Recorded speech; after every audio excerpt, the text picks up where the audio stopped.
Ladies and gentlemen, good evening. Large crowd here in the KVS. Welcome to this climate debate, which will be conducted in English. Terrorism might prevent us from dancing, from singing, from going to theatre. It might prevent us from going out in the streets and protesting. But terrorism will not prevent us from debating the most crucial issue of our times, of our generation, which is climate. And I have here the most eminent panel that hardly needs introduction, but that I will shortly introduce. To my right, Connie Hedegaard. She's a former journalist. There's hope for us all. By the way, my name is Karel Verhoeven. I'm the editor-in-chief of the Standaard. Hope for us also, serving as Minister of Climate and Environment in the Danish government, and then preparing for the Copenhagen conference, and afterwards serving as European Commissioner for Climate Action, as was called. Kumi Naidoo, a history in South Africa as a human rights activist and fighting apartheid, leading global action to end poverty and to protect human rights. And you have been for the past 6 years, ending your term, as I've understood, as the international executive director of Greenpeace. Then here to my left, Jean-Pascal van Ypersele, well known to the public, the Belgian audience, of course. He's a professor of climatology and, until very recently, vice president of the IPCC. And then to my very left, Fred Pearce. He's an author of about a dozen books in the meantime, also well known to our audiences since these books have been translated in Dutch and in French, many of them. And we met a couple of years ago and did an interview with you. I think it was on the tipping point, on the book about tipping points, but also the last generation or the rivers that run dry. Books on obviously on climate and on the dire state in which climate is. Now, a few rules of engagement before we dive into the debate here. Well, first of all, there is a Twitter feed, #klimaatdebat.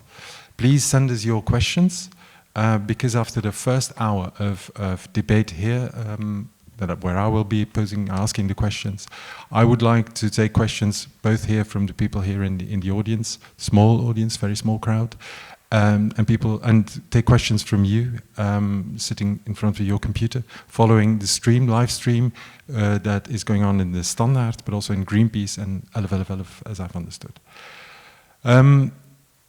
But let's dive into the debate now. Climate and terror. Public opinion seems to be able to be focusing on only one issue at the same time. And unfortunately, until today, certainly here in Brussels, it was terror. How can you make sure, how can you raise public awareness for climate in just a few days? And maybe more pressing, why should climate be more important than terror? But you know, it's not an either or. The terror is here, unfortunately, but so is also climate. And the problem is that how often haven't we seen, then there was a summit where they were supposed to discuss climate, but then suddenly something happened with our economy or with security or with whatever.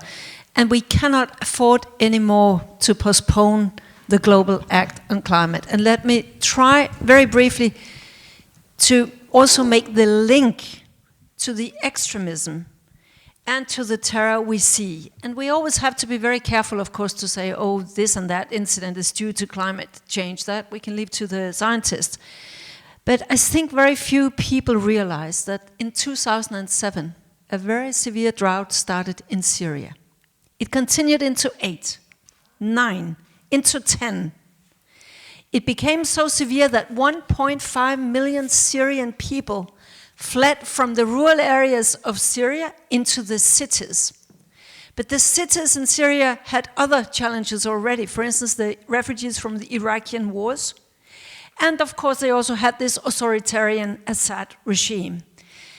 Why mention this here? Because this is an example of climate as what the Pentagon people and security establishment would call climate as a threat multiplier.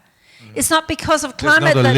a linear No, it's causal not, link it's between not climate just and because of terrorism. climate that you suddenly have influx of people coming to Europe and that you have extremism and terrorism.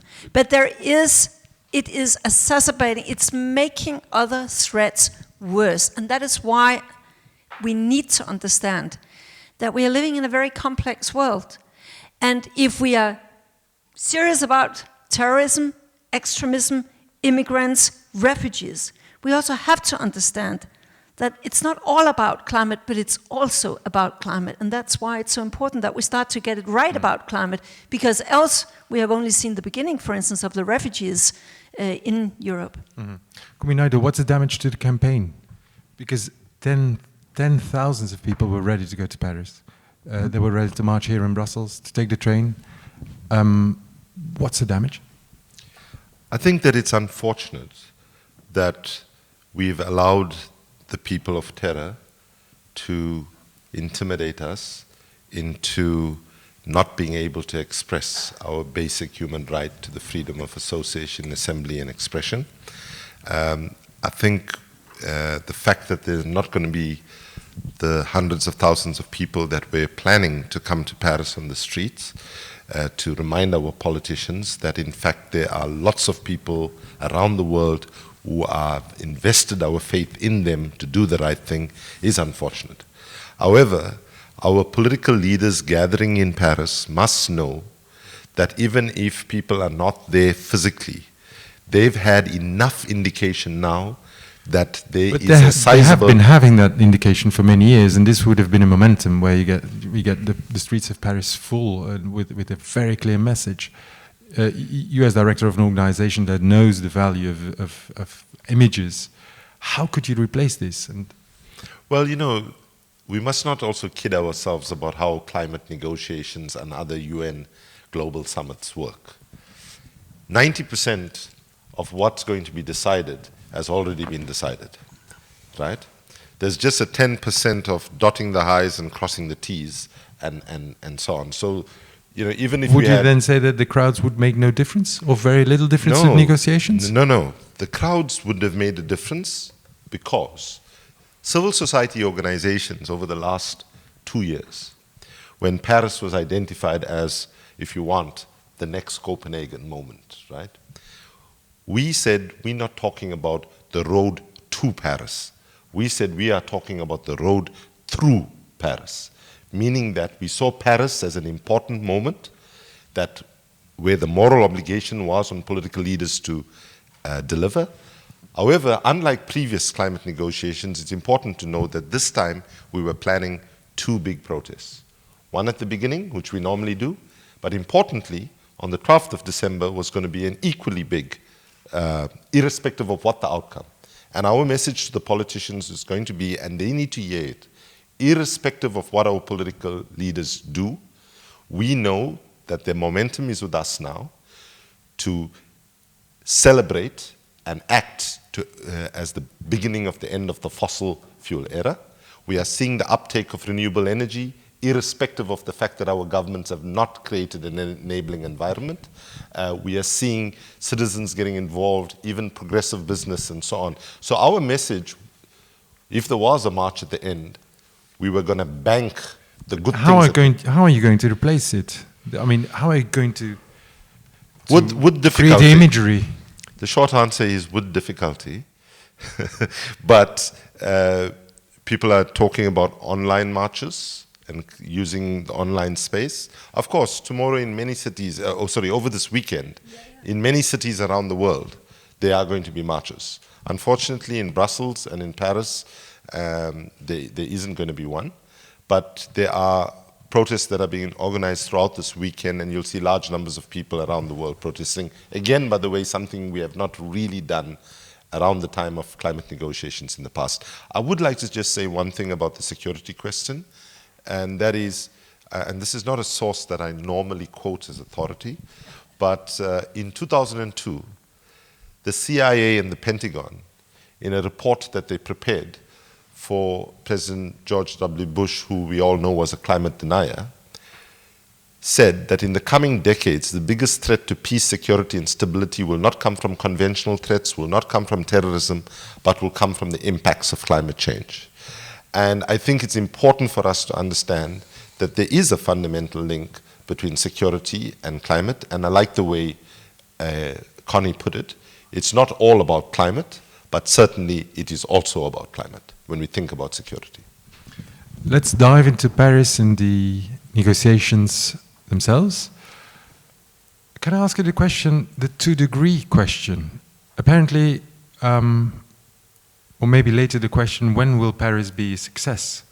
But as things would go now, as we see the plans now, we go for a 2.7 degree heating? At least. Maybe 3.5? Apparently, it becomes acceptable to accept 3 degrees. Whereas in Copenhagen, we firmly agreed that it would be 2 degrees. Can you make the difference clear between 2 degrees and 3 degrees? That is not just a marginal difference.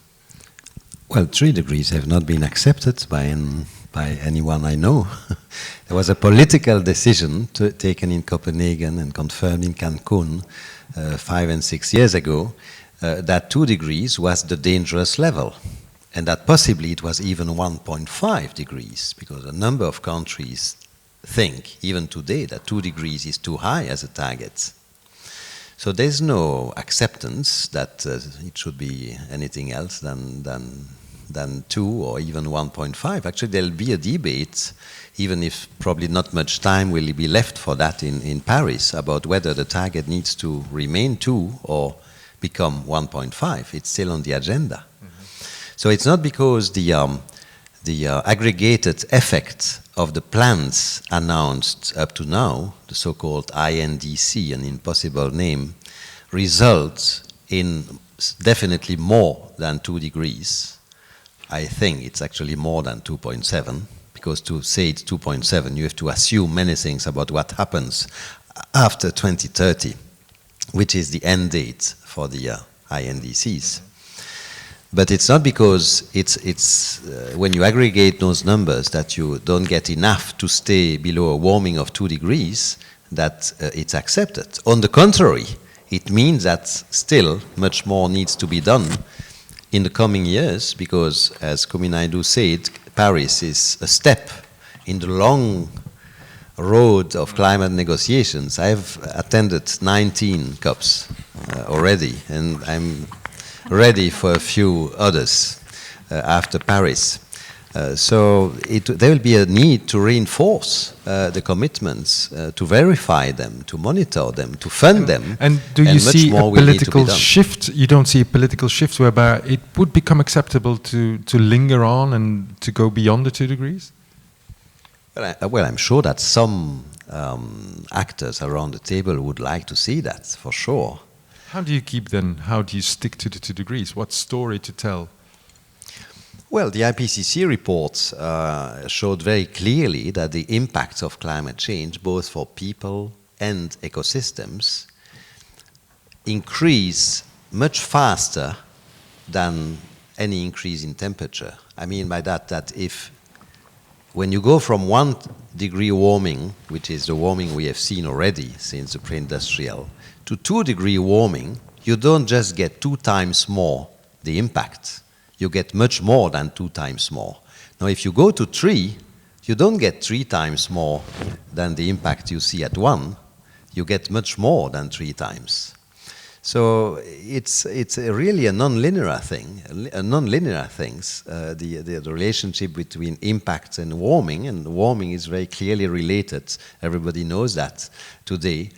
To the total of greenhouse gases emitted.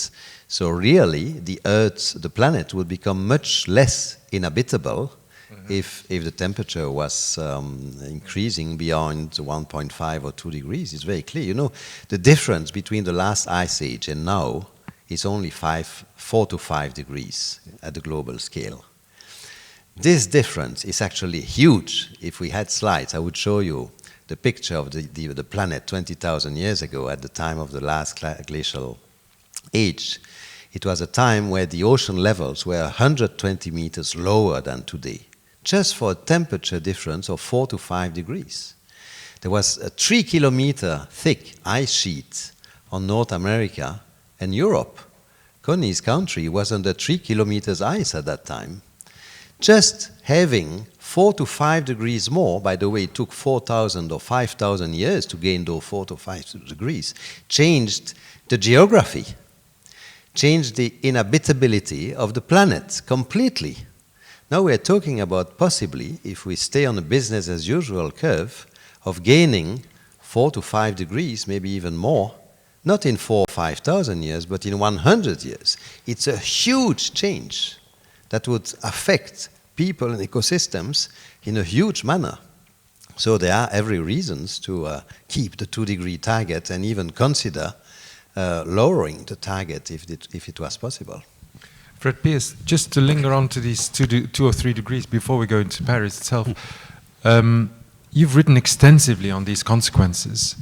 Yeah. What are the consequences of your writing? So how to raise a sufficient awareness that really it is not possible to go beyond 2 degrees?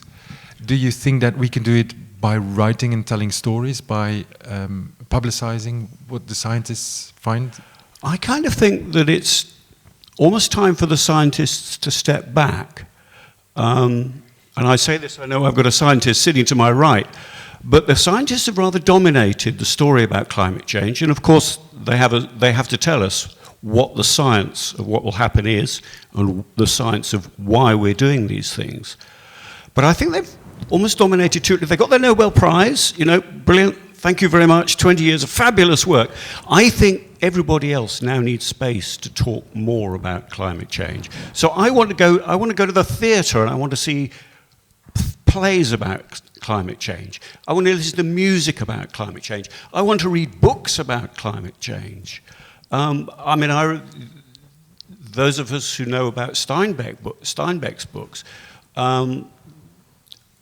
you know, his books about the Depression and the Dust Bowl in the US in the 1930s transformed people's ideas about what was going on environmentally and socially. We need those kinds of books to tell us at a kind of gut level what's going on here and what the consequences are. So not to lose the language of science, but to add to that. We need lawyers, we need economists, we need playwrights, we need religious leaders. So it's really important, I think, that the Pope was talking with his encyclical a few weeks ago. Really important to change the language, because that way you get more and more people who kind of understand what's going on. So I say this as a science journalist. I shouldn't be saying this probably. I think scientists need to stand back. I think scientists need to create space for other people to talk about these things in their own way. All these people that you're mentioning, are they coming forward? They are, but it's rather slow. And I think probably... Why is it so slow? Because we've been going on about climate for the past 20 years. Yes, I think people have rather thought that it was all rather complicated and only the scientists kind of understood what was going on. And in the media, I think we've been guilty of this as well. Whenever we want to have a panel discussion about climate change, we bring the scientists in. We've only had 1 out of 4 here. That's pretty good, actually. Sorry, I don't wish to be rude. But there needs to be more space, and we need more people to come forward and to realise that it's perfectly legitimate and absolutely important to talk about climate change in spiritual terms, in terms of human rights, in all these other kinds of ways. And only then will we realise that this is not just a narrow, perhaps as some people would think, environmental issue, not something which only scientists can talk about because only scientists understand it. This is something which is absolutely fundamental to our civilization and our culture and our economy and our lifestyles and our legal systems and everything else and our government systems. This is really so fundamental. We have to have everybody involved. That's my view. As I say, I think scientists need to stand back a bit sometimes, just give some space. Okay, less technology and science and more imagination. Well, maybe we need a bit of technology, because the technology is going to provide solutions, but there have to be technology working for us rather than technology working for technologists. You know, we have to all embrace this. But also the political discussions on climate are quite technological. Can we dive just for 2 minutes in the technology of Paris? Could you explain in just 100 seconds about how it works in Paris, for those who haven't read about what's at stake, what's on the table? Well, it's 195 countries that before Paris ends have to agree. And what is it that they have to agree? They basically have to agree on a text. And I think that the main issues there will be first, again, to be very sure this 2 degrees, it's not for fun. It's not just something it would be nice to have. It's something that must be respected. Now, the second thing would be to see, okay, this is a global challenge. It can only be solved if all countries somehow try to pursue a more sustainable growth strategy. In other words, yes, the rich countries and the most developed countries will have to reduce most emissions first and earlier, but all of us will somehow have to pursue another kind of growth. We have now seen more than 170 countries that prior to Paris have already announced what they intend to present in Paris. That is good, and it's key that, for instance, China and the US, contrary to Copenhagen, where they played this after you, sir, syndrome, I'm waiting for you, you're waiting for me, nothing is really moving. Now they both acknowledge that they have a responsibility. So what the countries are doing is a second big topic. And then there are many, many details, but there are 2 more big issues. The one is the financing. If I'm a poor country and I will try and pursue a greener kind of development, but the greener technologies are maybe 10% or 20% more expensive than if I just bought the cheapest coal-fired plant, I need some co-financing. I need some help to finance this from the more well-off countries. So financing is absolutely key, and I'm sure that in the next few weeks, that is some of the topics that we will hear about time and again, and the rich countries have to deliver now on their pledges from Copenhagen. And then I would mention that also sort of something that is technical, but still is very important, that it's a binding agreement. I'm sure it will not be as binding as someone like me would like to see. I would, for instance, have liked to see that what the countries commit to is binding, but it's extremely important that there are some binding rules and that there is some transparency as we're living in an interdependent world. If you tell me I'm going to do this, and I tell you, okay, but then you can be certain I will do my part, then we have to have instruments in place so that it's transparent whether you deliver what you have promised and I deliver what I have promised. So that will also be part of the discussion. Maybe finally, because that links to your former discussion, that they will not, in Paris, agree on enough reductions and commitments to stay below the 2 degree, and that is why it's absolutely crucial that the governments are not leaving Paris without having agreed. How do we review what we now do, say in 5 years, so that when we have new costs coming down, new technologies being developed, and so on and so forth, new things unfolding, then we will add on to what we pledge in Paris, because that is what is needed in order to stay below the 2 degrees. Now, in order, maybe we can structure the discussion with the question, when will Paris not be a disappointment? For example, on the binding issue, that the agreements will be binding. What kind of binding agreement do you think of, what kind of strategy could be useful in your opinion? Well, we've been talking, we must remind ourselves, we went to Copenhagen in 2009, and in 2009 we were saying we needed a fab deal. Not a fabulous deal, but a fair, ambitious, and binding deal. We jokingly say, many of us, what we got out of Copenhagen was not a fab deal, but a flab deal, full of loopholes and bull, right? And so where we are now, we have to actually ensure that we minimize the loopholes, we minimize the ambiguity for interpretation of what has been agreed. We must enhance the level of accountability to each other, and we must get our leaders to recognize that in the crisis of climate change lies a very, very big opportunity, right? We have all lived in a world for far too long where we've been divided on the basis of north and south, east and west, developed and developing, and so on. Our leaders must now recognize that the kind of binding deal that we need, right, must be one that brings us to a realization that we either get this right as rich and poor countries acting together as a united human family and we secure all our children's future, or if we get it wrong, yes, it's true, poor countries who have contributed least in terms of emissions are the ones that today are paying the first and most brutal price already, right? But ultimately, if we don't get this right, we will all be affected. That's why I always say people must realize the struggle here is not about saving the planet, right? If I can just make this point. It's a very important point to make. You know, because we, in Greenpeace and the environmental movement, we like to say save the planet, save the environment, save the climate. But I will say to you, the planet does not need saving. Because if we continue the way we are on this trajectory and don't get the kinds of decisions that we can hold our leaders to in Paris, what will happen? We will warm the planet to a point where we will be gone, humanity will be gone as a species, but the planet will still be here. In fact, let's be blunt about it, once we get out of the way, the forests will recover, the oceans will replenish, and so on.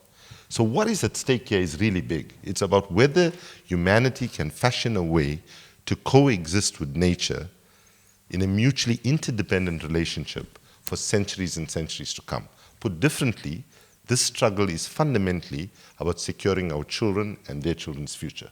And when we put it in those terms, in terms where every parent, every grandparent, every young person must realize that the climate change story is your story, and you have to get involved. And when we frame it like that, I think the moral imperative on our leaders not to come up with something in Paris that is weak, that does not have any force of implementation is very high. Now, you ask, how do we get that? Yeah. I have to say, we have done a lot up to now to push the agenda, to get people move, our leaders. And our leaders have heard people in large numbers across the world over the years. And now's the time for us to move from talking to acting. What kind of binding can you have? Look at the migration crisis in Europe. Solidarity, ethical arguments, it all goes down, and then there comes a government in Poland, for example, that says, we don't want them, or in Hungary. And now even the French want to close down their borders, well, or announce their intentions that they have enough of refugees. I mean, when there is a government shift in the US, how binding will any agreement be? Well, clearly, when we talk about it being binding, it should be the deal that is made there needs to be held onto, irrespective of which government is in power, right? Even if there's electoral, if it is going to be a binding deal, that we then say, well, okay, if the government that was representing a particular country in Paris, if 3 years later or 3 months later they get voted out of power, and then therefore that country has no obligation. No. This is, whoever is sitting there is not representing simply the government of the time that's sitting in Paris. They are representatives of that country in a very serious convention, the UN Climate Change Framework Convention, and we would expect that that should, as I acknowledge that is the case in many processes, but when we are talking here about the survival of humanity as a species on this planet, then we cannot have that level of sort of flirtatiousness that you go there and if you don't like it when a new government comes, you use that as a basis. But how do you do that? Connie Hedegaard, you created climate law. Yeah, we have a climate law, and in EU we have binding targets, and if you are not on track in the end to meet it, you can actually be fined. I mean, that's our tradition in Europe, but we just have to acknowledge that was basically what was tried in Copenhagen, what we would call the top-down approach, and not enough countries wanted to be part of it. Many countries then have argued, oh, can we just only do bottom-up without any binding things in it? We just tell you what we're doing, and then you should be happy. And that is, of course, not giving reductions enough. And that is why what Paris is about, that's a hybrid thing, because to the degree things can get binding, that's where there is something where the rest of the world can sort of follow. Are you actually delivering what you're saying that you're delivering? Of course, we cannot put you into the UN jail if you're not living up to it, because we don't have such a thing.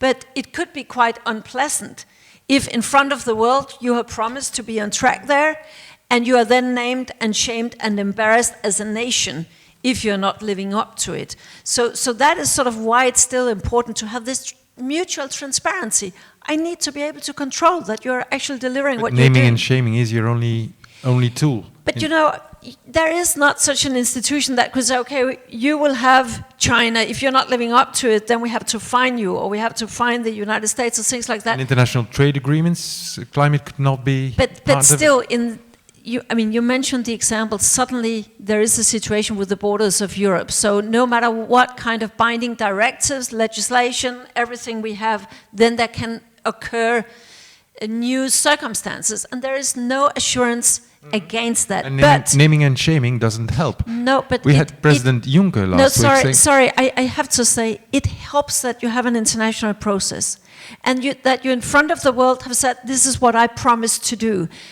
How can I say that? How many of you do think that had it not been for the international process, that now we would have seen 170 countries coming forward with what they intend to do? We saw it before Copenhagen. Around 60 countries finally started making climate legislations. Now this time, more than 170 countries have said, this is what we're going to do. And that's the kind of power there is in working together on these things. Also, one more point, don't forget, countries are not just countries. They're also competitors. I do not know how many times I've heard this, we can't do anything because our competitors in China are not going to do it. Now your competitor in China is also doing this. And that sort of removes some of the bad excuses for inaction. If people are confident that the competitors out there, they are also starting to get serious about these things, then they also start to move. What can civil society do from within the countries? Well, that's part of the key to the success of holding any agreement. Because I think what we need in every country is informed, inspired, committed citizens who are constantly understanding the changes in the climate debate, and we need to actually ensure that we hold our governments accountable. I think if I can refer to Fred, I think we do need the scientists. I'm sure you're not saying that we don't, but I do think Fred has a point that we have to make the conversation about climate change more humane, more simple, less jargonistic, and so on. You know, I'll tell you, when I first started at Greenpeace was 2 weeks before Copenhagen, and I went to my first climate negotiations as Greenpeace, and I was sitting in a briefing meeting with my Greenpeace colleagues. In the first 5 minutes, there were so many acronyms used. I kept turning to the person next to me and saying, what does that mean? What does it mean? What does it mean? And after like 4 minutes, I thought, my God, I'd rather not ask the next one I don't know, because they're going to think what an idiot they found to be the new head of Greenpeace. And then, you know, in the middle of it, you know, somebody uses a term LULUCF, right? And I'm thinking, LULUCF, is this a country that I didn't hear of? Is this a chemical I didn't hear of? And so on. But I was too terrified to ask, and I'm sitting there, all I could think about was, there was a very nice girl in my primary school called Lulu, and that was the only association I could make. And you know, LULUCF turns out to be land use change for forestry. And I was on a panel where I posed the question, which genius came up with that? And the chair of the IPCC, the former chair, said, oh, I must confess, maybe I did come up with that, right? So part of what we have to do is we have to humanize the climate, because climate change is not an environmental issue per se. It is a cross-cutting issue. It's the issue of human rights, it's the issue of the economy, it's the issue of the kinds of jobs we want. It's also an issue of the kind of consumption our planet can hold. And therefore I'm going to ask your indulgence to just challenge one thing that's on the table that we are taking too much as a given, right? And that is, you know, as somebody who comes from a developing country, I have to say to you that it is not an immaterial debate between 1.5 versus 2 degrees. I've spent July in the Pacific with the people of Kiribati, with Vanuatu, with Fiji, and also Australia and New Zealand. And you know what the people in the Pacific Islands are chanting? The slogan is 1.5 to stay alive, right? Because that is what is at stake. And if I can be blunt about it, and I'd love to get your take on it from a scientific point of view, but 1.5 for many parts of Africa, or the small island states, like if you take Africa, we are a hot continent already, and we have already very volatile climate volatility, right?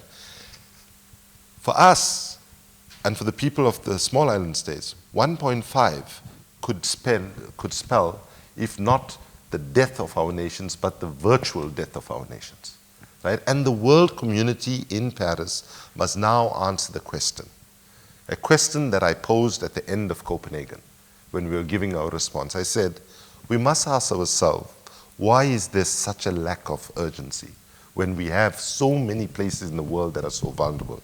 Is it because these are places far away from the centers of power like Washington, London, and Brussels, and so on?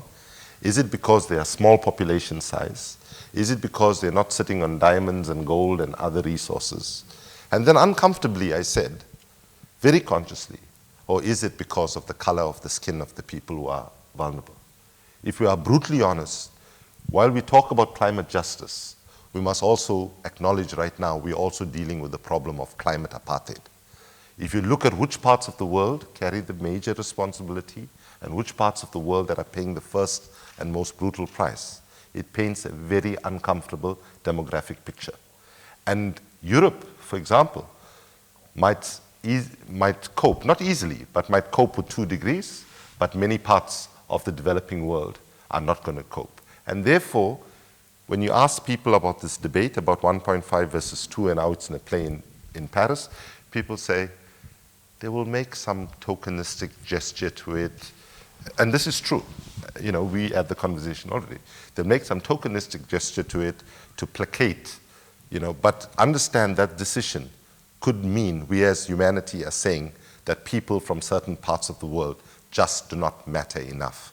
And that is something we all should be ashamed of, and we should all actually use as a basis to push for the most vulnerable, the most poor, and the least responsible people when it comes to how carbon accumulated on our planet. But that means that we should go much more in direction of making mandatory. So the question to you would be, do you believe that the states will hold to their pledges in the coming years? Because we're going for a long process of 5-year reviews, and we believe that the line will be progressive, and that states will add on their promises and will enhance their performances. Do you believe that is a credible story? Well, you know, I think it would be useful to not only think about the potential stick, but to beat on countries who don't do what they promise, but also to speak about the incentives, the positive side, and at some point the hopes that would be behind an economy that is starting to go in the direction of much more cleanliness, lower carbon, and better environment, and probably better other issues as well, because there are possible links between the fight against climate change and many other sustainable development goals approved in New York at the end of September. So once we get going, we see how... So there might be an envy, actually, at some point in more and more quarters to move in that direction. So it won't be anymore, or it won't be so much anymore a question of binding and punishment and fees, etc., which are very hard to implement at the international scale. I mean, look at the Kyoto Protocol was binding. When Canada and Australia wanted to leave, they just left.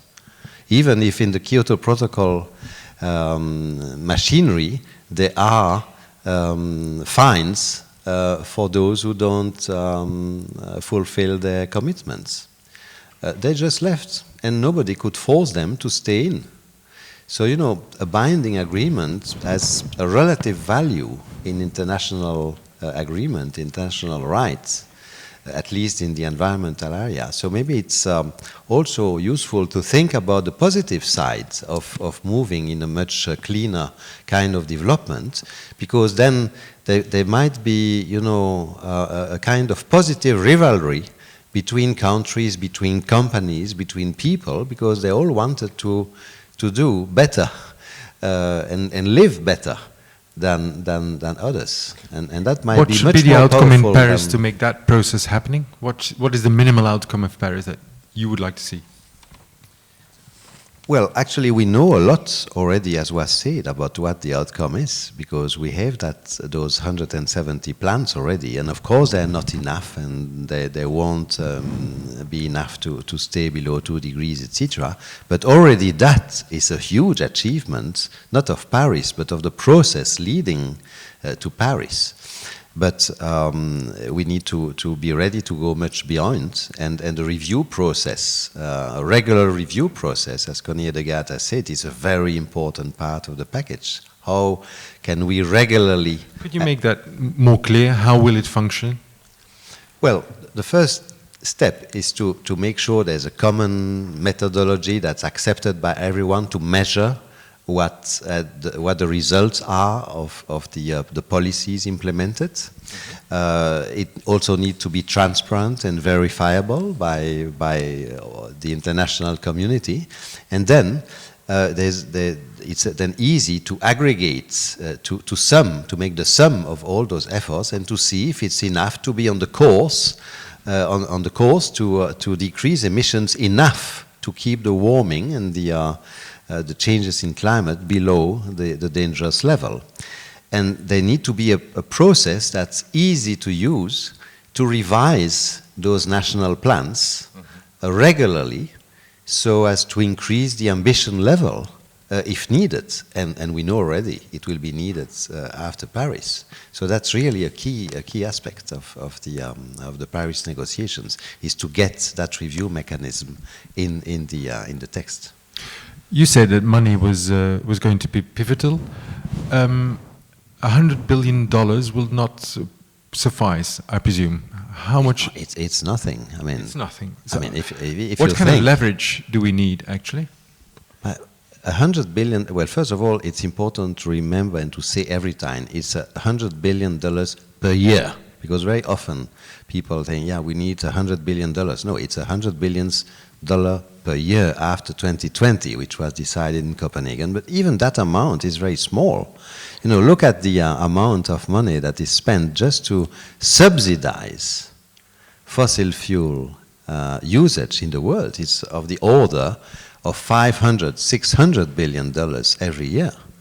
So to spend $100 billion to decrease emissions, to help developing countries to decrease emissions, and also to help them to adapt to climate change, is almost peanuts.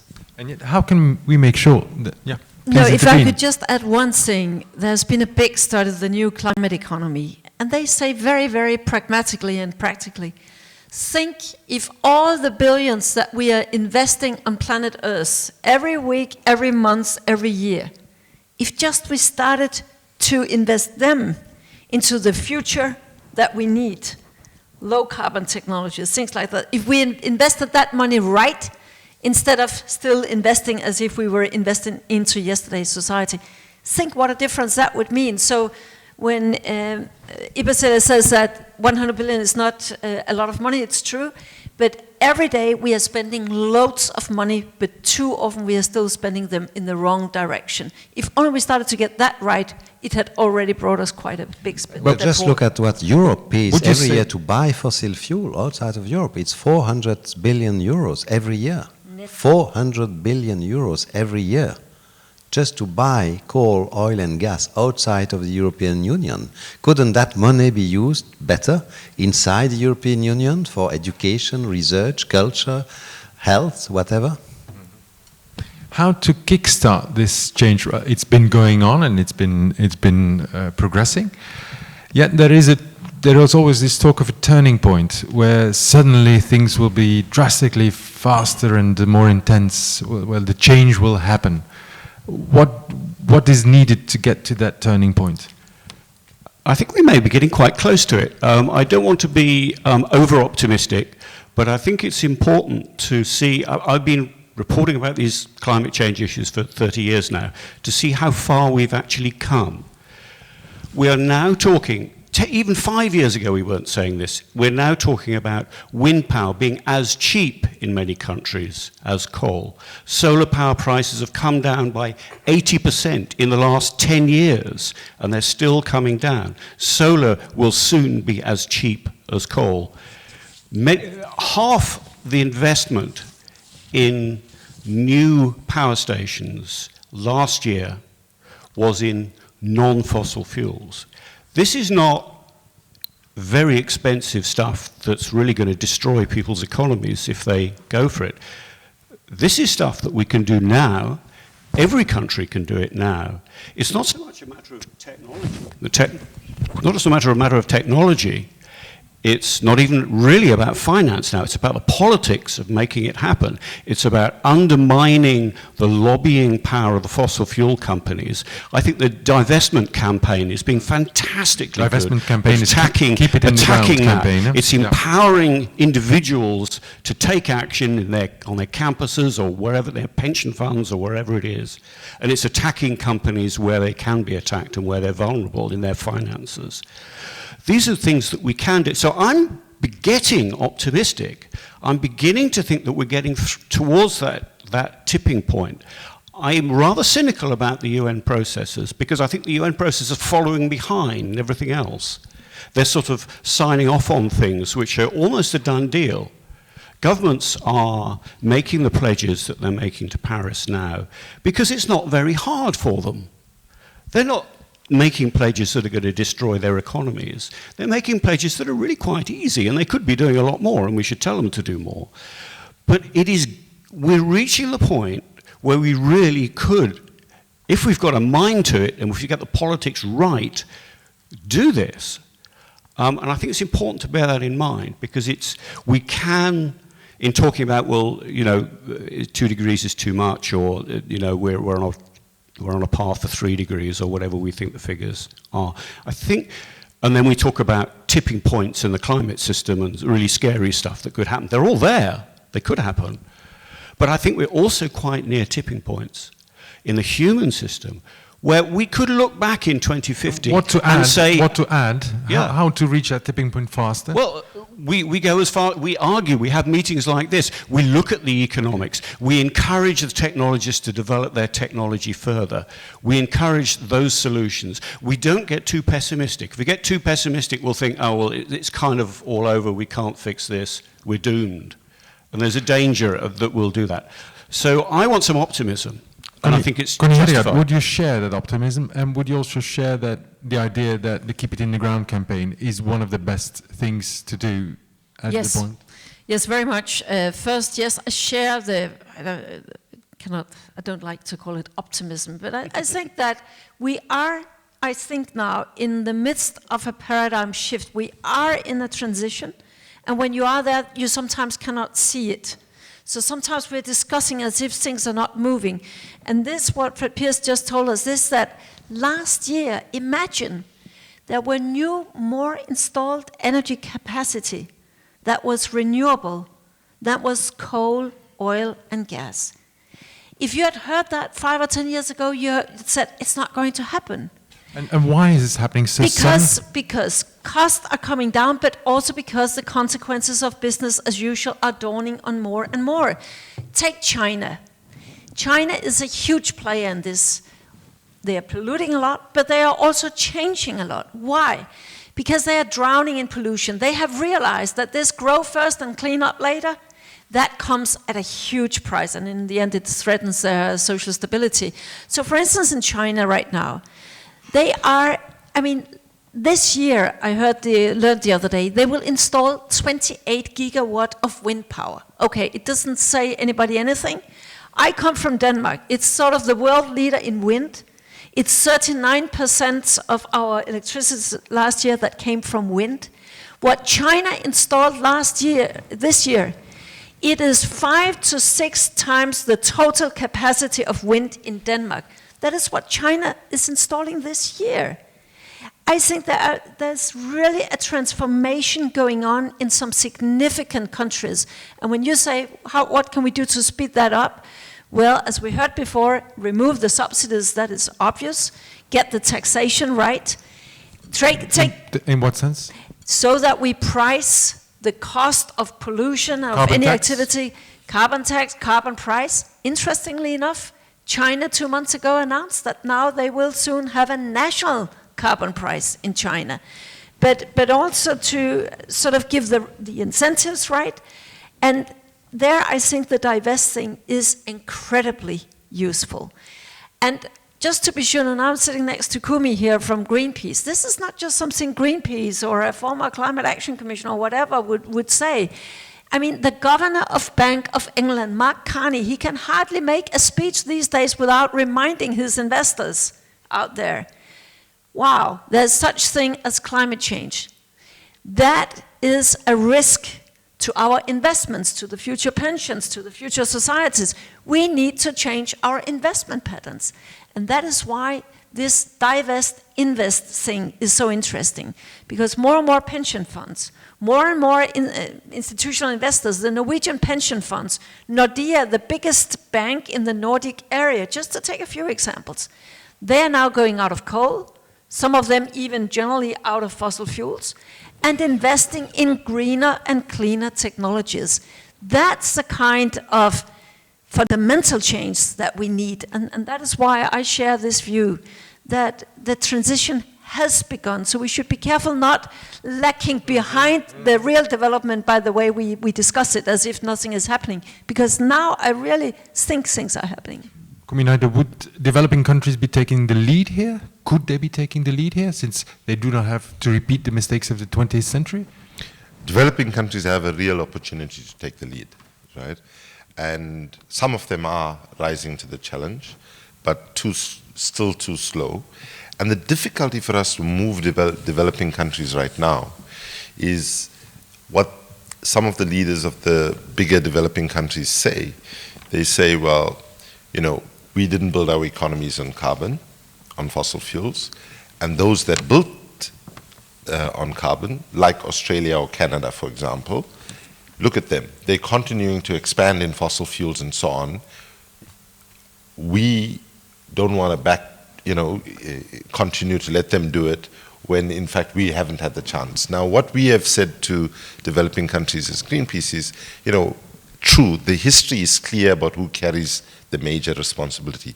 But developing country leaders cannot bury their head in the sand, and I'm not saying that they're doing that in large numbers, and saying, well, we didn't create the problem, so therefore, they must move first before we move, because the successful companies and countries of the future are not going to be those that win the space race and the arms race or whichever any other race. The successful countries of the future are going to be those that get as far ahead of the green technology race now.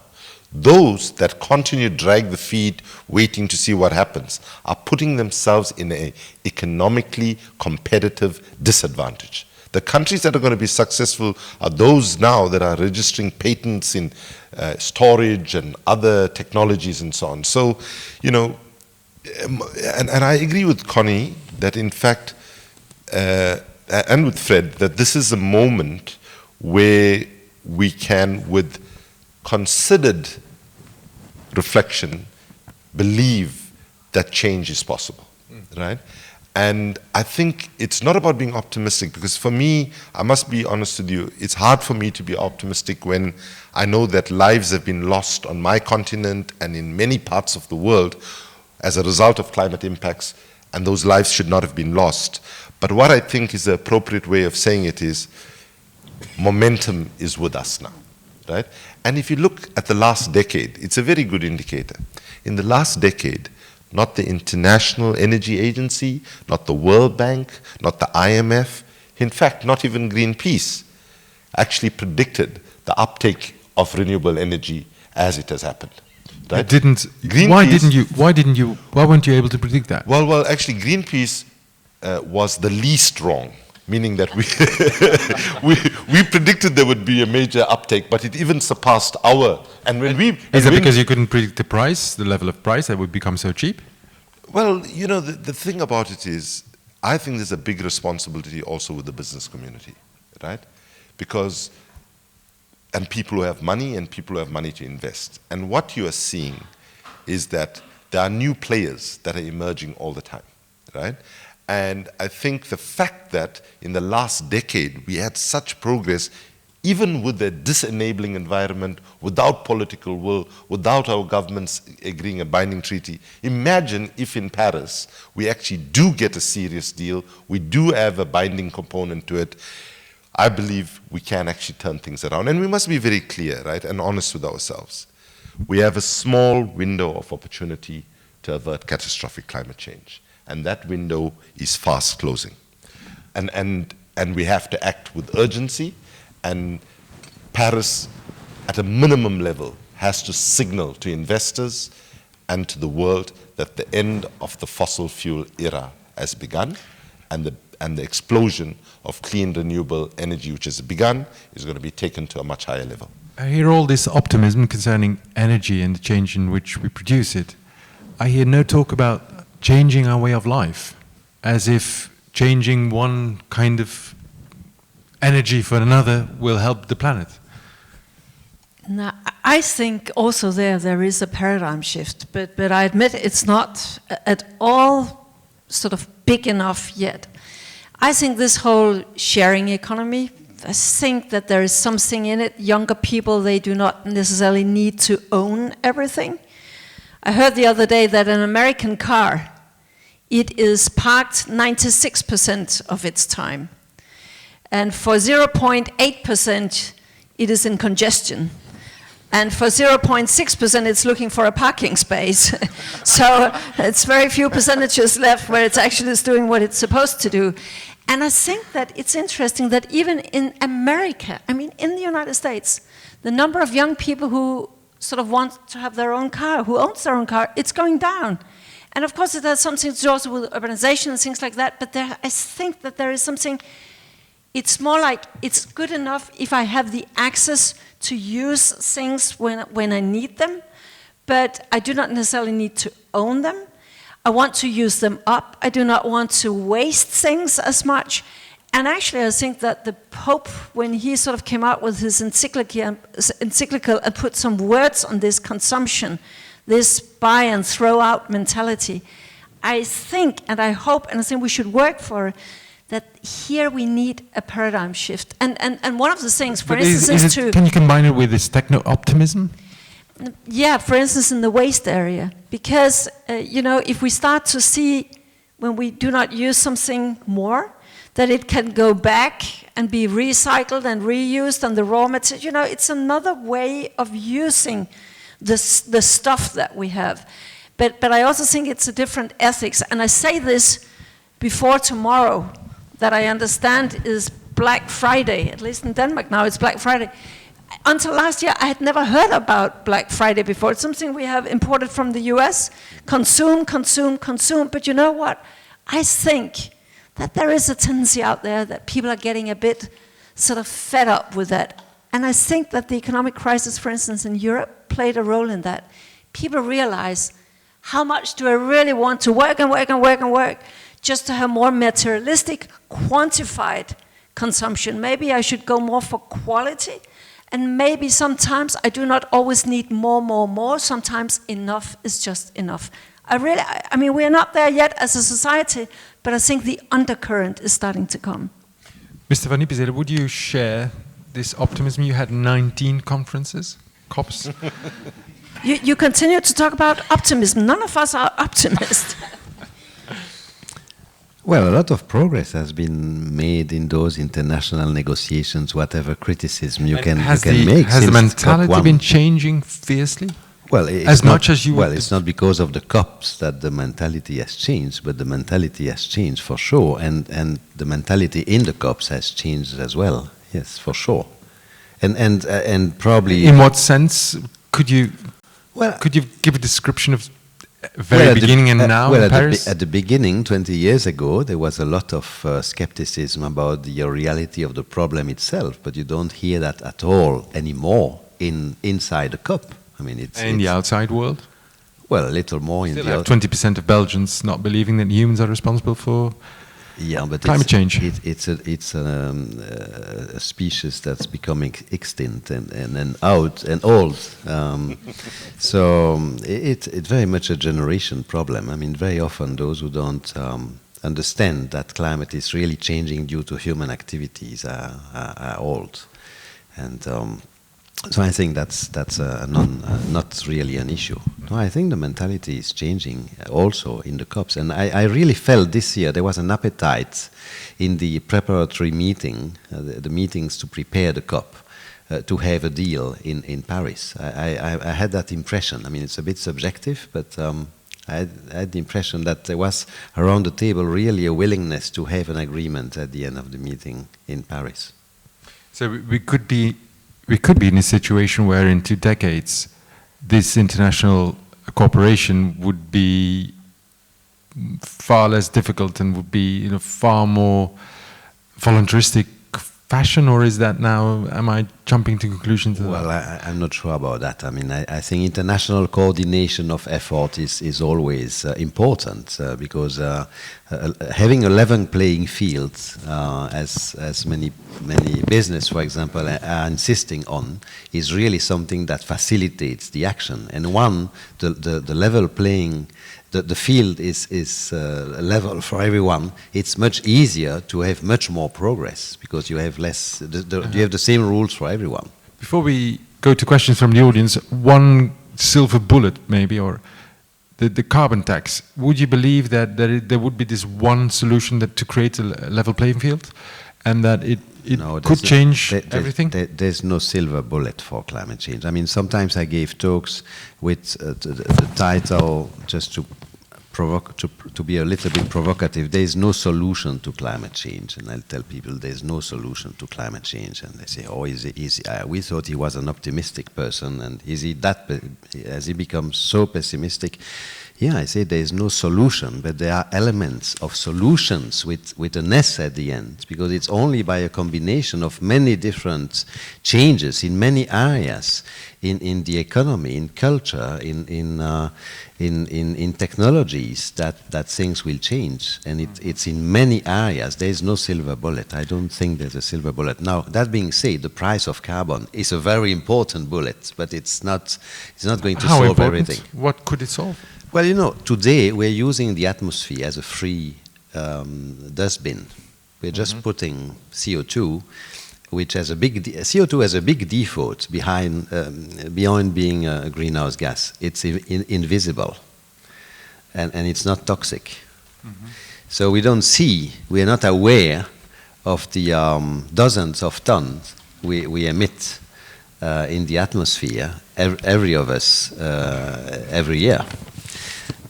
If we were starting to pay for using the atmosphere as a free dustbin, things would change very quickly. We almost don't pay. I mean, a few businesses in Europe are paying a few euros per ton, which is a very low price. But if that price was increasing, it would go to all the actors automatically. I mean, it would go to business, but also to citizens at some point.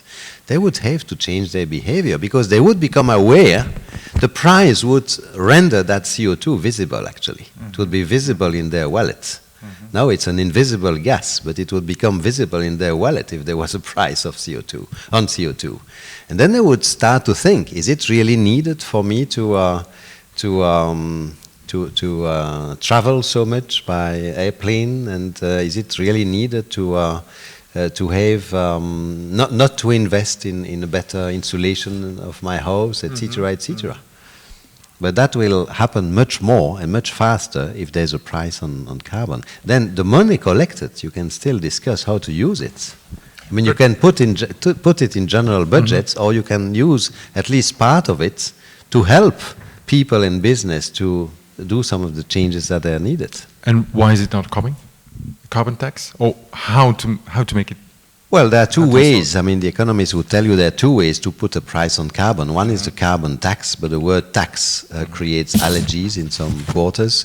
Or you can have a carbon market. With a carbon tax, you know the price from the beginning. You're not sure of the effect on the emissions. With a carbon cap and trade system, you know what the effect will be if there is no cheating. You don't know what the price will be, because it's the laws of demand and offer which will determine the price. But both are valid ways to put a price on carbon. Fred Pearce, would you believe in the instrument? Would you go for it as? I think there's silver bullets in our heads. I mean, I think it's about our ingenuity. We know we have a huge problem here. It's about using our ingenuity to solve it, our technical, our every other kind of ingenuity that we have. But it's also in our attitude to the world and to the planet and the planet's resources, as Connie was saying.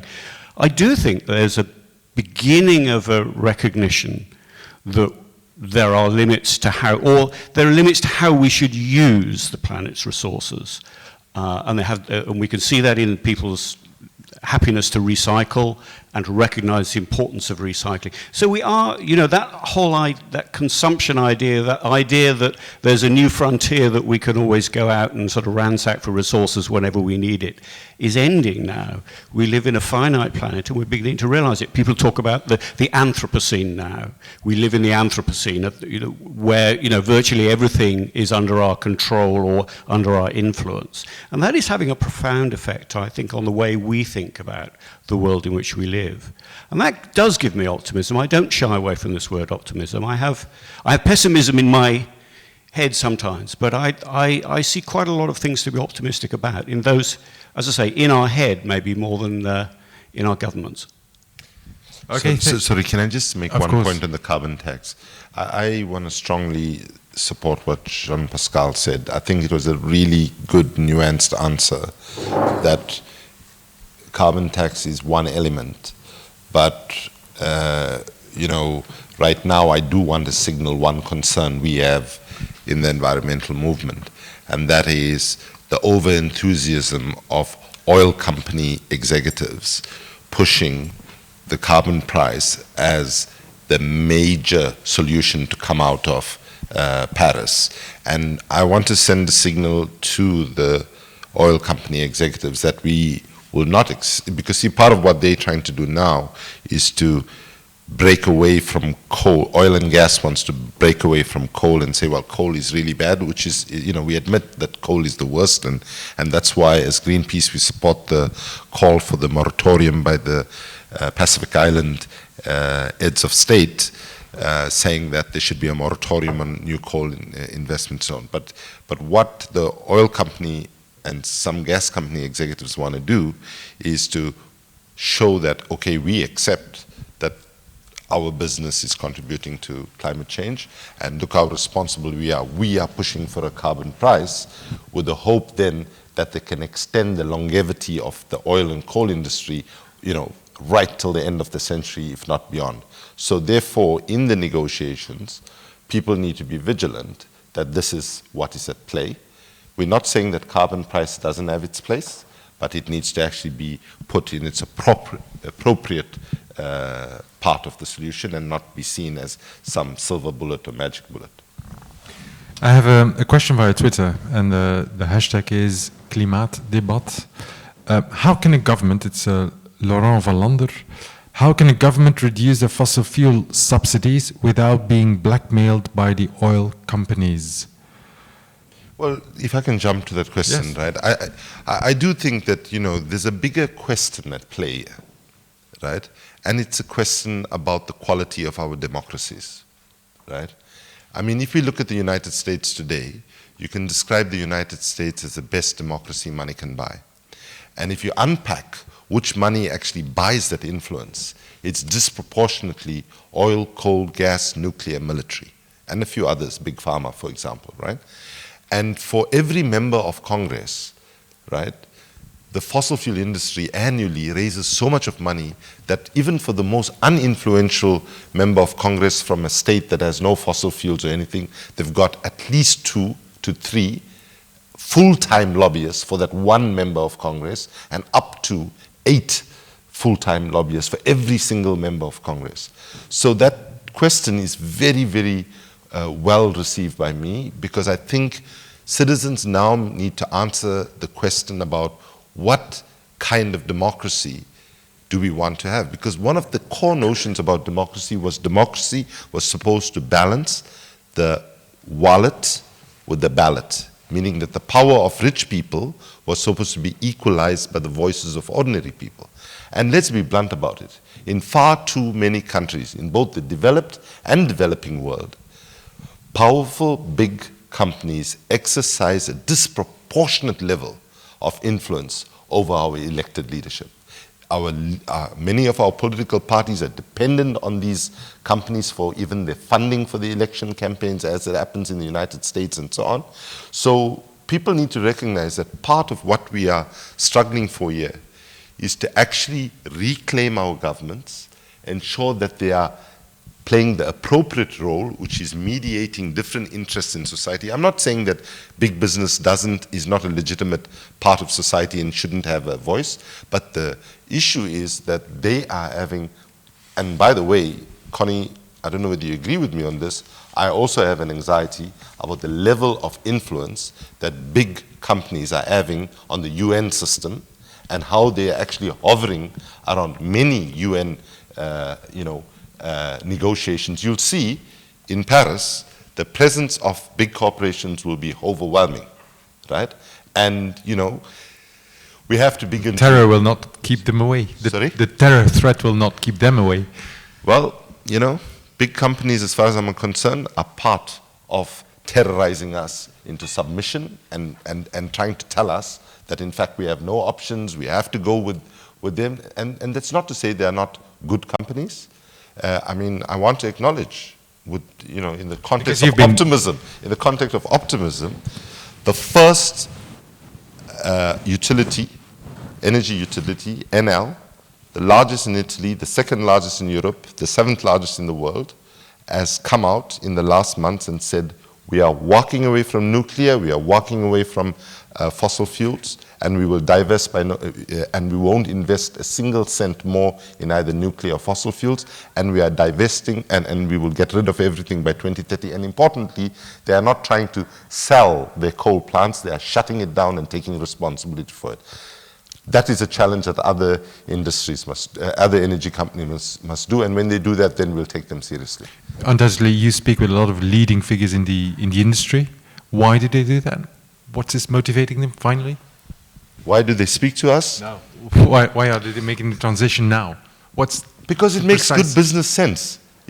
So Francesco Starace, the CEO of Enel, he came to address the the Greenpeace staff, and when he came, he very honestly did not put forward climate arguments. He put forward thoughtful business arguments, saying, as a business person, looking at where the world is going, looking at what's the responsible thing to do for my investors, is not to be investing in something that makes life unviable and therefore business unviable on the planet, but he argued it completely on a business terms. He even made the argument about why, in fact, we must break our obsession when thinking about meeting our energy needs with big centralized energy plants, but we need to start thinking about small-scale, decentralized, and so on. And I think he can see, and he's sold it to his board, that in fact, by doing that, it's actually making the company more economically viable for the future. Just a small question in between. Can Greenpeace be too close with business? Yes, any organization can be too close with business. Is Greenpeace sometimes too close with business? Well, at Greenpeace we have a philosophy which says no permanent friends and no permanent enemies, right? We don't recommend that any of the people viewing this on the live stream should apply that in your personal life. But in public life, it's not a bad thing to do, because see, as Greenpeace, we don't take 1 cent from any business, we don't take 1 cent from any government. So therefore, when a company like Enel, which by the way, at the time that Enel leadership and Greenpeace leadership sat down to make the public announcement that we're supporting them, do you know they had 7 court cases against us and we had 3 court cases against them, right? But that didn't stop us from talking, right? So you know, it's not as if it's a conversation of friends. It's not necessarily it's a conversation of absolute enemies either, right? Because I want to believe that people who work in the fossil fuel industry, especially in the leadership, are parents, are grandparents, and are human beings. And there's evidence before us now from a basis of caring for the future generation and for our children that we've brought in the world, that they have as much moral obligation as Fred, Jean-Pascal, Connie, or myself to do the right thing on the basis of intergenerational solidarity for future generations. I take another question from Miss Y.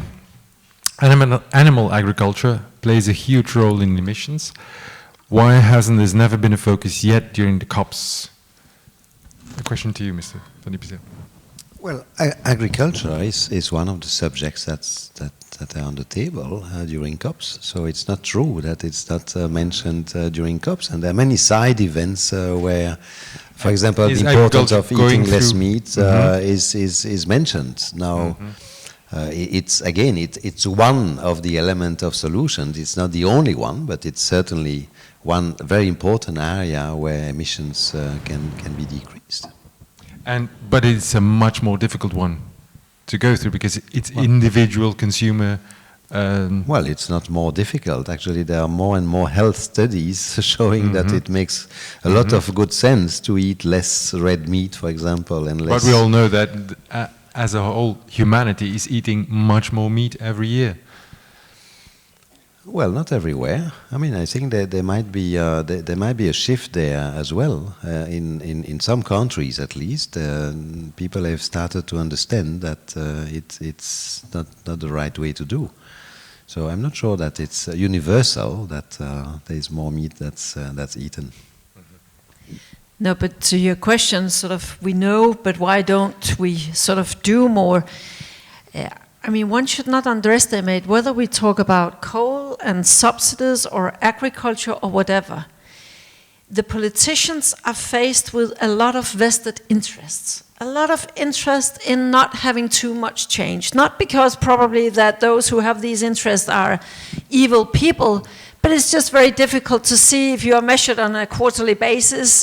Do your business sort of deliver the profit it should, and so on and so forth. And I have seen it as a commissioner, you know, there are lots of good green guys. And they will write to you, oh, come up with this ambitious proposal, it's great, we support you. Yes, but that might be like this pile might be like this. But those who are coming forward saying, oh, don't change a thing, or will not support the commission or the government or the politician or whatever, it's like this. We should not underestimate that, you know, to go through this is complicated because those who win now will not necessarily be the same as those who lose now. And there's also something that costs something now that will only give us an economic benefit later. So that is, of course, also important to understand if we ask ourselves why are politicians not sort of just jumping even more to this. And now take Europe, for instance, agriculture, whether we like it or not. If we're going to reduce our emissions, as all our leaders have now adopted we should, with 40% through domestic action compared to 1990 in 2030. Have to go to from 20% in 2020 to at least 40% 10 years later. You cannot do that unless you start with agriculture also, and transport and buildings, the tough areas. And there we why is agriculture so tough? Because there is an enormous lobby. And a strong farmers lobby all over Europe, in all our countries, who would say, oh, that is costly, and why should we, and if not our competitors and all this, you know. So there is a tendency that the politicians say, oh, wow, this is difficult, let's sort of stay with the energy companies or whatever. Many of them control the energy companies themselves. So what we are in for also in Europe in years to come, that is to start to get serious about some of these more difficult sectors. And then just one thing to all of you listening, that's of course where it means something, that we as citizens say, okay, we also have a responsibility. We try to think about our diet. We try to think about where does the food that we are eating, where does it come from? Is it locally produced or sustainably produced or not? I mean, that goes together because politicians are not immune to whether people are interested, the citizens, the voters are interested in these kind of topics, or they are not. And final point, you know, there's so much short-termism in politics these days. But climate change is a long-term challenge. So the citizens have to tell the politicians, it's okay that you're thinking also for the longer term and acting for the longer term. That's actually what we expect you to do. If it was all about short-term gains, we could leave everything to the market. That's what the market is good at. But we need also long-term thinking in politics, but that requires citizens that are outspoken on these kind of topics whenever they see a politician.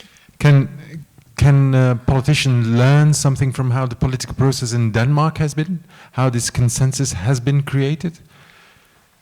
And you're asking me right now when we are very fiercely debating in Denmark whether this consensus is being kept. But normally I would say, until 2 months ago, I would have said the strength in Denmark has been that right of center, center, left of center, basically agreed on sort of the main avenue here of environmental thinking, climate targets, things like that. Why was that? Because civil society was kind of in... Yeah, you could say, I think it goes for all the Nordic countries, also for Sweden and Norway, that there is this sort of course you should do this. We have an obligation to do that. We have a responsibility. So there would be sort of an, okay, that's what we expect you to do. And that's also why normally there have not been that strong green parties, because all the mainstream parties somehow had to be green. Now it's been challenged recently a bit, but I still think that if you compare, say, the northern part of Europe to Australia, it's extremely polarized. Black and white, yes or no, climate change or no climate change. And their policies are in a total mess. I think that what the strengths in Europe has been that we have sort of more or less been able to move forward on sort of a main avenue, sometimes discussing details, but the main trajectory has been agreed. And how to imitate that way of going forward in politics, how to do that in the United States, for example, where it's as fiercely that goes beyond divided. My capacity to think, how can you get Donald Trump to think climate, you know? No, but there I think some of the things Kumi said is right, that the way money plays a role, and vested interest plays a role in the American democracy is extremely unfortunate, and that has only gotten worse in the last 10 years and so. And there we should not fool ourselves in Europe. We have a lot of vested interest also, so we also have some tough choices to make to take care that we, you know, we will have lobbyists and legitimate interests. But as that a commissioner, sort of were you fiercely assaulted is the heavy word, but yeah, you would use it's not a wrong word. You would say the word assaulted? No. By but the lobby? we of course everybody knows we are in Brussels now. It's a city. Please with explain us how it works. No, it's a lot of vested interest. Take when we had to reform the emissions trading scheme, the carbon price system we have in Europe. Everyone who wanted a market-based system could see, of course, when you suddenly have a huge crisis coming, production is going down, then the allowances out there are too many allowances out there. So normally at a market system you would say, okay, if there's too much of a thing and the price drop, then of course you should stop sort of putting even more things to the market. Everyone could see that, also the business community. But a lot of lobbying was done in order to try to prevent that we reformed this so that price would come up. Why? Out of short-term interest. But you were a commissioner, you could... No, how will they work? First, they will try and prevent these kind of proposals coming out of the Commission. Then when they were defeated there, and we put the proposals out, then the next stage is, then they will go to the European Parliament. And in parallel, they will go to the 28 countries, states, and start to work with the governments. In the end, they were defeated, but of course it takes a long time, and sometimes it's sort of delaying things. And again, I mean, it's legitimate in a way. I mean, it's not prohibited, but this takes politicians that would say, okay, you lobbyist, now I have listened to you. That is your job, but my job is to try to take a holistic approach. That is not happening. Well, in the end, normally it is happening. It just sometimes takes a hell of a work to make it happening in the right way. Don't look so worried, you know. No, That's real life. No, I'm not. No, it's very nice to hear you talk about quite openness. It's very hard for us to get open discussions of these issues. If I would ask the current commissioner the same question. No, but we would get a different answer. As a journalist or a media, sometimes, and I say this as a former journalist myself, sometimes there's a tendency that media, they are looking sort of at the fight, you know, for instance in Parliament and the vote. Sometimes it would be interesting if a bit more one was tracking why is it that, I mean, what kind of forces are behind this? How are these lobbyists actually working? I think that would be a good theme for the Brussels press to sort of dwell with. And the UK has some good examples, because, you know, they had a scandal they call fees for questions scandal, you know, where lobbyists were paying parliamentarians to actually stand up and ask questions in Parliament as if the parliamentarians were asking it. So, and, you know, you look, but you know, now is a time where all our political leaders and business leaders need to recognize this is a special time. We have seen in the last decade a convergence of different crises. The financial crisis, the ongoing poverty crisis, the climate crisis, and, you know, a range of other specific crises like the domestic violence crisis, the security problems in many parts of the world and all. And, you know, some of us have described the current moment as either a perfect storm or a boiling point. You know, we've reached and when you reach a point like this, it cannot be business as usual.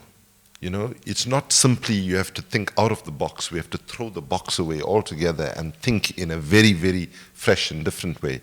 And yeah, I want to evoke and remind people about something Martin Luther King once said. Speaking in the 60s, he said, I note the dominance of the term in modern child psychology, maladjusted. He said, of course, we all want to be well-adjusted to society. We don't want to suffer from schizophrenia or any other mental illnesses. And then he said, my friends, however, as I conclude my speech, I want to say, I refuse to be well-adjusted to racism. I refuse to be well-adjusted to religious bigotry. And importantly, he said, I refuse to be well-adjusted to the idea that we would take necessities from the many to give luxuries to the few, when millions of God's children are trapped in an airtight cage of poverty in an affluent society. I want to suggest very humbly, starting with myself, many of us have become far too well adjusted to things that are actually fundamentally abnormal to the human spirit, right? In my continent, in Africa, we have a philosophy called Ubuntu, right? Which is the notion of common citizenship, which says, I am because you are. Right? I am because you are, which means a human being is only a human being in its interactions with other human beings, right? And so right now we have to acknowledge we have become far too well adjusted to an obscene level of inequality in the world, both within nations and between rich and poor nations, and we have become, far too well adjusted to an obscene type of consumption, which is what you can call meaningless sort of consumption that actually, in the end, does not necessarily enhance happiness, but actually enhances a false sense of happiness derived from material acquisitions, which doesn't last very long. Can I ask one last question here from someone who's watching the debate? It says, a completely different subject, forest conservation. What role for forest conservation in the fight against climate change? Maybe a question for you, or start with you, Fred? Huge. Forest emissions or emissions from deforestation are responsible for anything between 10 and 20% of all the greenhouse gas emissions. So it's very important. There was the agreement a year ago in New York to head for zero net deforestation, in other words, to try and end that. I think, so that, yes, it's very important. I'd quite like to link it back to the point that you made about equality issues, and I think one of the real challenges that we have here is not to turn climate change into such a technocratic issue that we don't think about the winners and losers in some of these processes. And when we're talking about land use, we're often talking about, the concern is that in order to end deforestation, we take all the forests from the traditional forest owners, indigenous peoples and so on, and say, oh, well, we've got to have those under a UN agreement or international agreements in order to protect them, without realizing that the forest citizens are often the best protectors of forests. So we need to think through some of these issues, I think, quite carefully. Yes, forests are very important, but if we're going to successfully save forests, I actually think there are lots of quite interesting and important social issues to be brought up. Not just social issues, human rights issues, land rights issues. So it's something that I'm going to be looking at in Paris, is to just make sure that in really counting the tons of carbon at every stage, we don't lose touch with the people involved in these processes, because ultimately we're doing this for people. Maybe the very last question, it's one concerning media, and since we're two former journalists and one journalist, it might be, and it's of interest to me as well. What can be the role of the media? Maybe I can ask you, with your huge experience, how to scale up our task, the media task. Because climate change is a very difficult subject to talk about, and this Keep It in the Ground campaign of The Guardian has inspired us also in the Standaard to go more to the economic side, for example. But what should media do to bring about the awareness that is needed? Well, actually, the IPCC has an expert meeting about that in February. How to improve communication around climate change, and I'm sure this question will be raised, and there'll be a report of that meeting, I'm sure.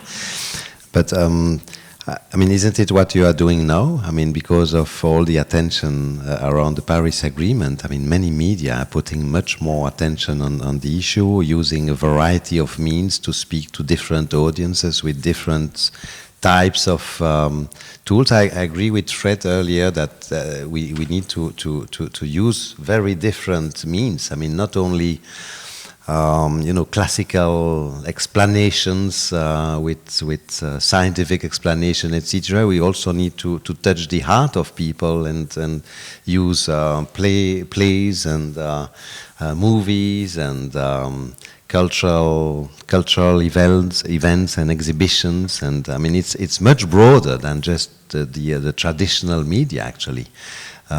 Because the issue really needs to be captured by all citizens at some point, and the media and the cultural actors really play, and I'm very happy that we are here in the theatre, really have a very important role to play. Okay, thank you. Can I conclude this session by making the conclusion that the outcome of Paris is more or less already written, and that the work starts at the very end of Paris, the real work starts then, that there is quite a remarkable optimism, although that's for you maybe not the right word, but it's a completely different atmosphere than we had in the debates, say, 4 or 5 years ago. And that we can conclude that civil society together with politics, if not too much hampered by lobbyists, and especially with new technology and business taking different road, that we could be in a very different situation in 2020. I thank you. I thank you, my very expert panel, Connie Hedegaard, Kumi Naidoo, Jean-Pascal van Ypersele, and Fred Pearce. Ladies and gentlemen, thank you for watching.